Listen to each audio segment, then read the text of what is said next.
Thank you. I am a cardiologist, doctor taking care of heart disease. 20 years ago, I was a masked rider. Do you know the masked rider?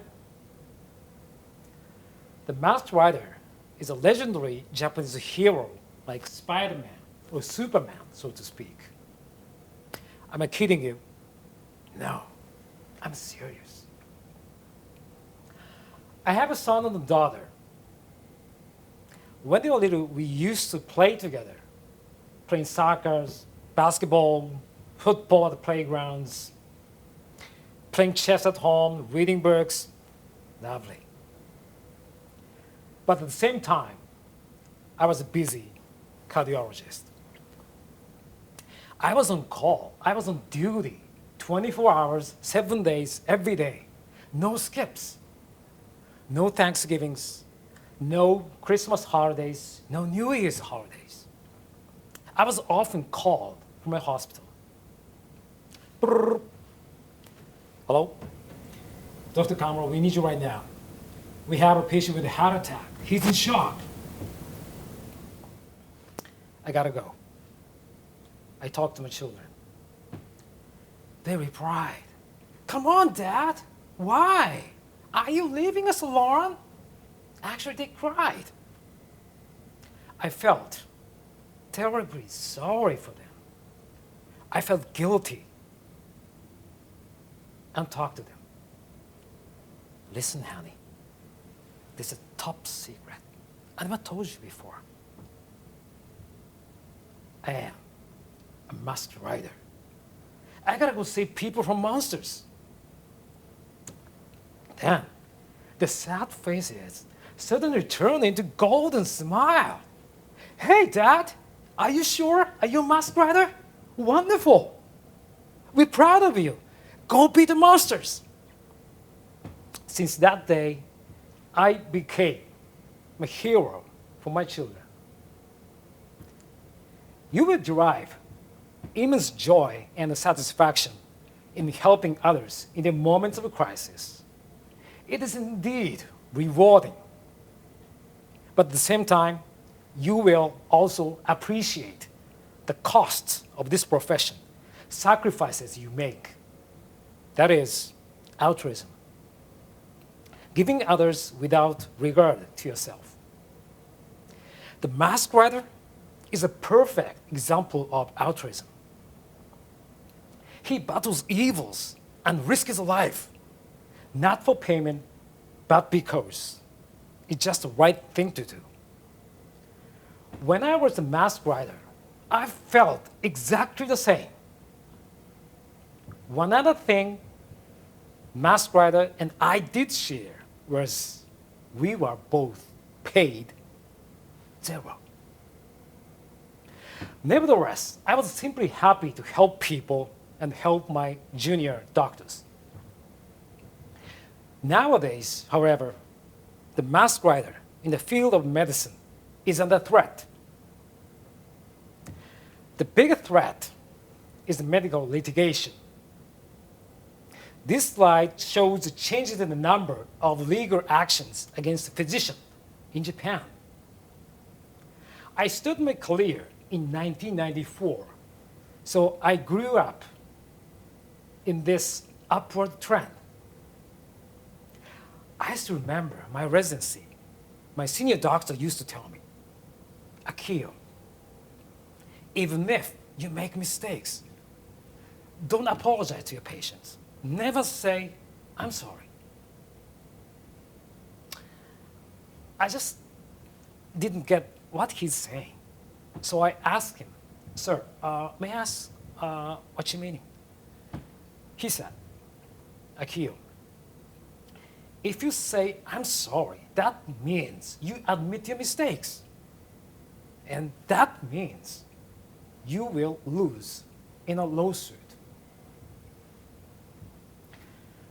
In 2006, a Japanese obstetrician was arrested by the police for criminal negligence. Did he commit a crime? No. He tried hard to save a mother and a baby, but the mother died. The mother could have been saved in a bigger hospital with hundreds of doctors, but unfortunately, the incident happened in a rural hospital where the doctor was only obstetrician.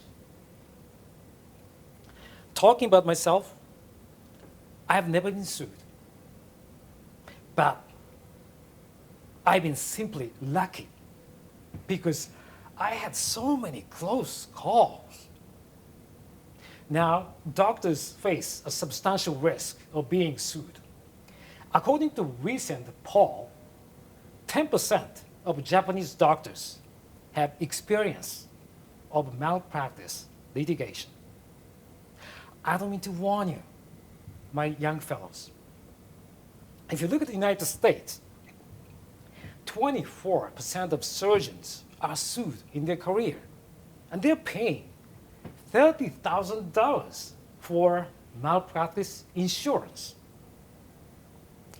If you live in a fear of being sued, you can't really be a master writer. Dr. Robinson and colleagues have done excellent researches on this. They recorded conversation between patients and 124 doctors and tried to find specific communication behaviors associated with malpractice litigation.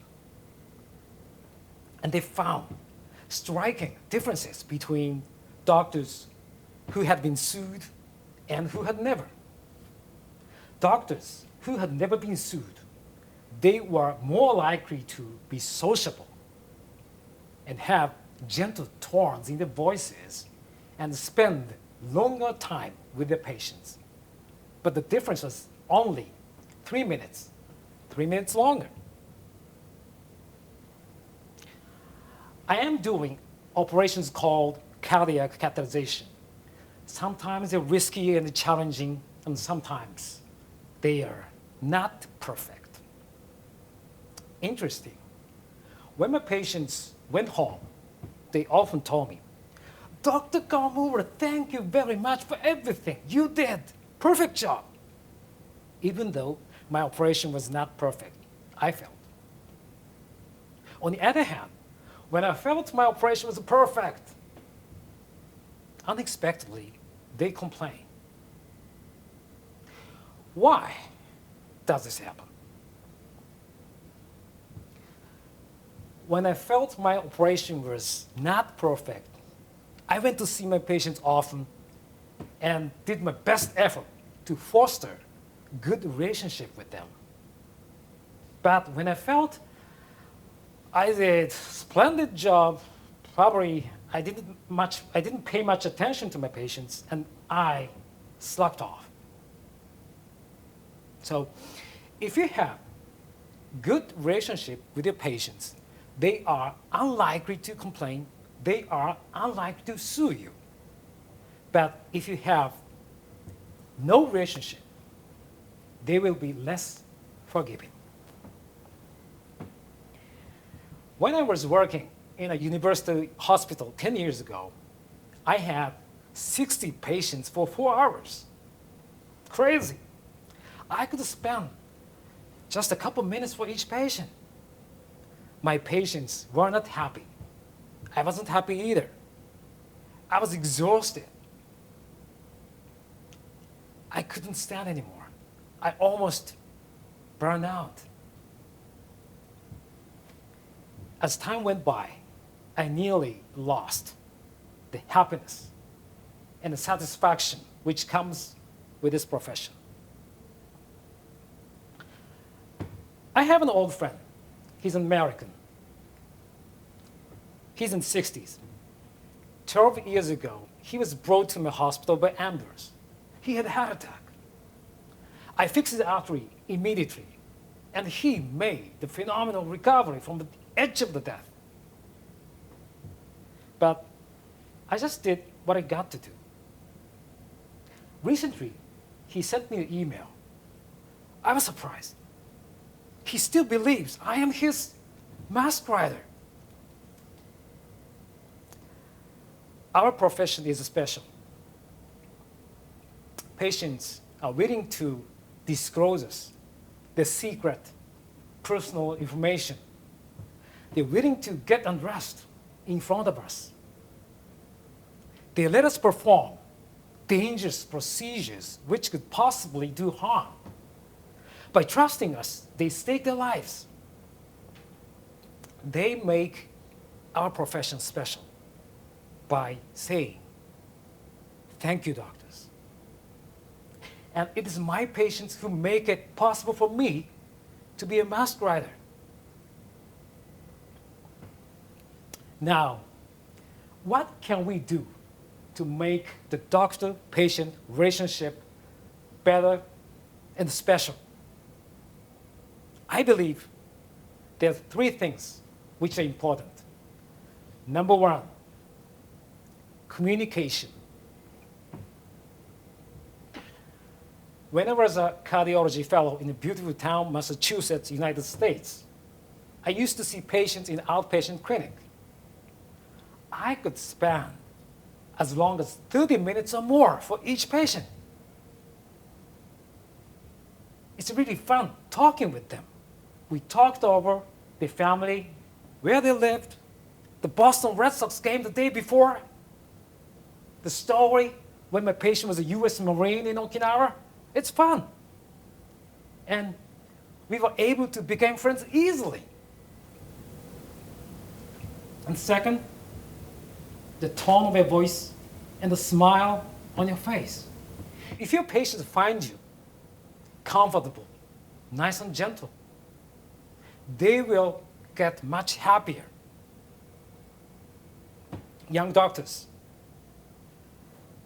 our job is not simply to save people, because we cannot save every people. Our goal, our ultimate goal, is to make them happy. So, please be nice and gentle. If I could go back to my medical school days, I would have applied for a part-time job in a male host club. Host club. Yeah. I'm serious. In my age, I have no chance of being hired as a male host, but you can do it. I believe it might have given me the opportunity to learn about people, to learn how I can be nice and gentle, right? So please. And finally, be sincere, be honest. If you make mistakes, apologize. Don't hide, don't escape. If you hide something, your patients will not forgive you. My senior doctors in my residency, what they told me was totally wrong.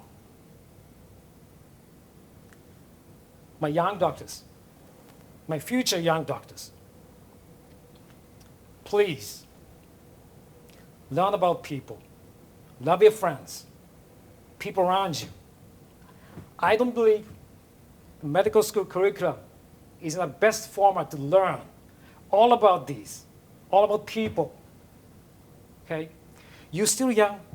There's many things which can be only achievable while you are young. So try everything. Get out of the class. Learn something outside of medical science. And dear my patients, dear my friends, dear people all around the world, please know this. We doctors are not 100%. We cannot save everybody. But we promise that we do our best to take away from the pain and anxiety. We promise that we do our best to make you feel better, make you feel happier. Please remember, the life is not eternal. So let's enjoy our life as much as possible. We doctors will be your lifetime partners. And once in a while, we will become your master writers. Thank you very much for your attention.